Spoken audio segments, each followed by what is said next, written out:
Èèyàn lé èwo lẹ ṣe àlàáfíà ni ẹwà gbogbo lè ń kọ́ bí a ṣe gbọ́ o wọ́n ní màmá wa Erelu Abiola Dosumu wọ́n ní wọ́n bá Queen Naomi sọ̀rọ̀ lórí ọ̀rọ̀ èyí tí ó ń lọ lọ́wọ́ lórí ọ̀rọ̀ pásítọ̀ Adémíjì.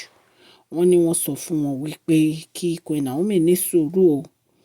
Wọ́n ní kí Queen Naomi ní sùúrù kí wọ́n má jẹ́ kí wọ́n má gba èṣù láàyè láàrin àwọn àti kábíyèsí wípé nítorí pé àwọn ọ̀tá wọn a máa dáná ogun nítorí pé wọ́n mọ̀ wípé ipò tí kábíyèsí wà yẹn gbogbo ọ̀nà ni wọ́n fẹ́ gba ipò yẹn lọ́wọ́ wọn. Wípé ṣùgbọ́n Queen Naomi ní kí wọ́n di gbogbo ọ̀rọ̀ yìí kí wọ́n dì mú kí wọ́n dẹ̀ fi sílẹ̀ bó ṣe wà tẹ́lẹ̀. Wípé nítorí pé kábíyèsí wọ́n nífẹ̀ẹ́ wọn wípé wọn ò fi ọ̀rọ̀ wọn ṣeré. Wípé àwọn mọ̀ pé ọkùnrin wọ́n máa ń ṣe àwọn nǹkan bíi méjì bíi mẹ́ta láti bíyàn nínú. Wípé ṣùgbọ́n kí Queen Naomi fi yèdénú wípé gbogbo ẹ̀ máa níyànjú. Ẹ jẹ́ ká jọ gbọ́ gbogbo ọ̀rọ̀ yìí. Mashola Gist TV ń kí yín. Mashola Gist TV ń kí yín. Adúpẹ́ atọ́pẹ́dá. Mashola Gist TV ń kí yín. Mashola Gist TV ń kí yín o. Ó ní ẹ ṣé o lọ́wọ́ ọkùnrin, lọ́wọ́ obìnrin, lọ́wọ́ ọmọdé, lọ́wọ́ àgbà. Lórí gbogbo bẹ́ẹ̀ ṣe ń comment, ten like, ten share. Adúpẹ́ ní ọwọ́ gbogbo yín. Mashola Gist TV ń kí yín. Ẹ̀yin olólùfẹ́ wa ẹ káàbọ̀ sí Mashola Gist TV. Ṣé àlàáfíà ni ẹwà gbogbo lè ń kọ́? Orúkọ mi ni Mashola kò yí padà. A máa ń sọ̀rọ̀ nípa celebrity gist, royal gist, politics àti gbogbo nǹkan tó ń ṣẹlẹ̀ ní agbègbè orílẹ̀-èdè bàbá wa ní ilẹ̀ Nàìjíríà. A ń sọ̀rọ̀ nípa celebrity gist, royal gist, politics àti gbogbo nǹkan tó ń ṣẹlẹ̀ ní orílẹ̀-èdè wa. Ẹ̀yin èèyàn lè tẹ́ bá ti subscribe, ẹ tẹ notification bell kẹ́ ẹ subscribe so that a bá ti post any gist ẹ máa rí.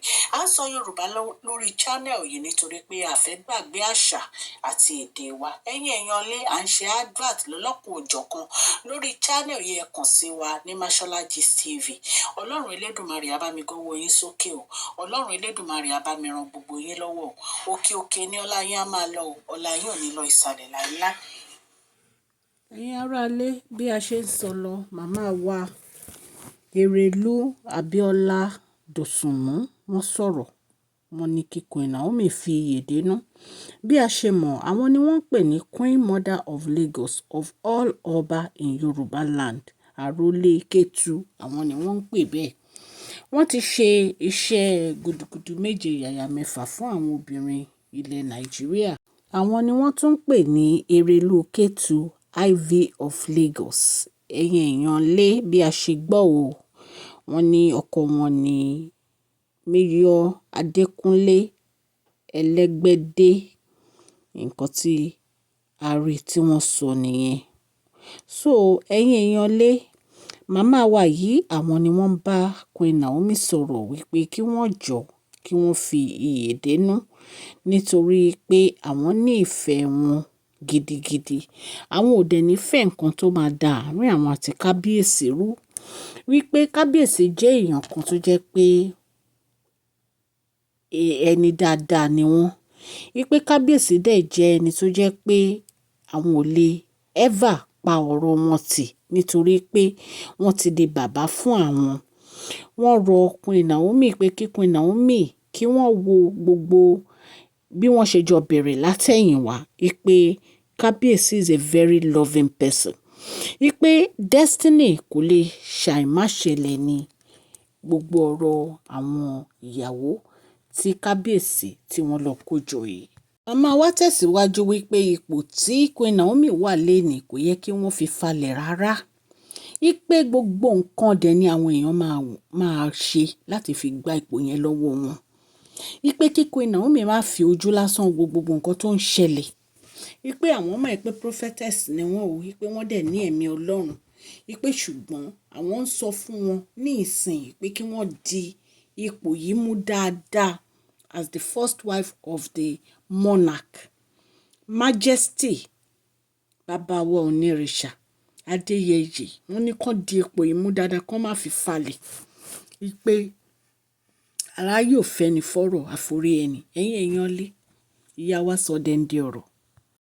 wọ́n ní ipò tí Queen Naomi wà lénìí wọ́n ní ó yẹ kí Queen Naomi wà pé kọ́ mọ̀ pé ìjì á wá afẹ́fẹ́ á wá wípé ṣùgbọ́n kò ní gbé wọn lọ ní agbára Ọlọ́run wípé tí àwọn máa ní kò ní sí temptation àti wàhálà àti ìdààmú wípé irọ́ làwọn ń pa ipò máa wà wípé bò kò ní borí wọn ní agbára Ọlọ́run. Wọ́n ní gbogbo nǹkan tí Queen Naomi ti dojúkọ wọ́n ní kì í ṣe àsìkò yìí ló yẹ kí Queen Naomi jáwọ́ wípé torí wọ́n ti dojúkọ so many things. Wọ́n ní ìgbà tó yẹ kán kọ́ńkà ni wọ́n wà yìí tán ti borí wípé kò wá ń ṣe ìsìn tán ti borí òun ni wọ́n wá jáwọ́ pé àwọn ò ṣe mọ́ pé kán má ṣe bẹ́ẹ̀ wípé kí wọ́n má ṣe bẹ́ẹ̀ pé kí wọ́n tẹ̀ sí ìrìn àjò wọn pé torí Ọlọ́run dìídì yan àwọn àti kábíyèsí pọ̀ ni. Wọ́n ní oṣù méjì wọ́n á padà sí palace. Wọ́n ní tí wọ́n bá lè padà sí palace lóṣù méjì kán fún kábíyèsí láàyè láti sọ́ọ̀tì gbogbo àwọn wàhálà yìí láti sọ́ọ̀tì gbogbo àwọn ọ̀dààmú yìí tí kábíyèsí dojúkọ pẹ̀lú àwọn olórí. Wọ́n ní ṣé Queen Naomi rẹ̀ pé àwọn obìnrin yìí fẹ́ lọ ni wọ́n ní wọn ò fẹ́ lọ wọn níbi tán fẹ́ lọ. Wọ́n ní bí ìgbà tó jẹ́ pé wọ́n plan wọ́n dẹ tàkúté yẹn sílẹ̀ fún kábíyèsí ni ó dẹ̀ mú kábíyèsí. Wọ́n ní ṣùgbọ́n wọ́n ní ọgbọ́n tí kábíyèsí ń lò kí Queen Naomi má tún jẹ́ kí ìbínú kó ba gbogbo ẹ̀ jẹ́ wípé kí Queen Naomi ní sùúrù fún kábíyèsí sódà gbogbo ọ̀rọ̀ yìí á fi níyanjú. Wọ́n ní àwọn ti gbọ́ gbogbo nǹkan tó ń ṣẹlẹ̀ lórí social media wípé kí Queen Naomi kí wọ́n má worry lórí gbogbo nǹkan táwọn èèyàn ń sọ wípé kí wọ́n di ìfẹ́ tí ó wà láàrin àwọn àti kábíyèsí mú kí wọ́n hold on fún kábíyèsí kí kábíyèsí fi sọ́ọ̀tì gbogbo wàhálà tí wọ́n dojúkọ pẹ̀lú àwọn olórí nínú palace. Ẹ̀yẹ ìyọlé bí a ṣe gbọ́ gist nìyẹn. Èyí náà mọ̀ pé a ti wà lẹ́nu gbogbo àwọn ọ̀rọ̀ yìí lórí ọ̀rọ̀ bí kábíyèsí àti Queen Naomi ṣe ń lọ tó ń padà lórí ọ̀rọ̀ Pastor Adémejù tí Pastor Adémejù ní rárá o òun ò níbi tó ń lọ pé òun like Queen Naomi òun á hold on kò bá take ó ní 10 years òun á hold on. Ẹ̀yin èèyàn lé wọ́n ní kábíyèsí wọ́n ní wọ́n dẹ̀ sí lọ́ọ́ fi ẹjọ́ wọn sùn ọba Èkìtì pé kí wọ́n bá wọn sọ̀rọ̀ wọ́n dẹ̀ ní bàbá wa kábíyèsí ọba Èkìtì ti pè wọ́n ti bá wọn sọ̀rọ̀ pé wọ́n fìyàwó kábíyèsí sílẹ̀ pé èèyàn kì í dojú wọ́n ní àwọn èèyàn kì í dojú kọ irú obìnrin báyẹn pé ìyàwó ọba ò ní kábíyèsí ìyàwó kábíyèsí ní Queen Naomi wípé kí arákùnrin Pastor Adémejù yìí kàn dáwọ́ nínú irú ọ̀rọ̀ báyìí. Ẹ̀yin èèyàn lé ìtorí ẹ̀ ní ìyá wa Erelu Abiola Dosumu chief wọ́n fi pe Queen Naomi wọ́n ní kí Queen Naomi kí wọ́n fi iyè dénú o kí wọ́n dẹ̀ fi ọwọ́ wọ́nú kí wọ́n ní sùúrù fún kábíyèsí kí wọ́n má ní àwọn ò ṣe mọ́ nítorí pé ipò tí wọ́n dì mú kì í ṣe ipò kékeré o ipe kí wọ́n jọ kí wọ́n ní sùúrù fún kábíyèsí ipe gbogbo ẹ̀ máa níyànjú. Ẹ̀yin èèyàn lé bí a ṣe gbọ́ nìyẹn. A dúpẹ́ púpọ̀ lọ́wọ́ gbogbo yín fún ìfẹ́ àti ìfọwọ́sowọ́pọ̀ lórí channel yìí. Ọlọ́run Elédùmarè á nífẹ̀ẹ́ yín náà o.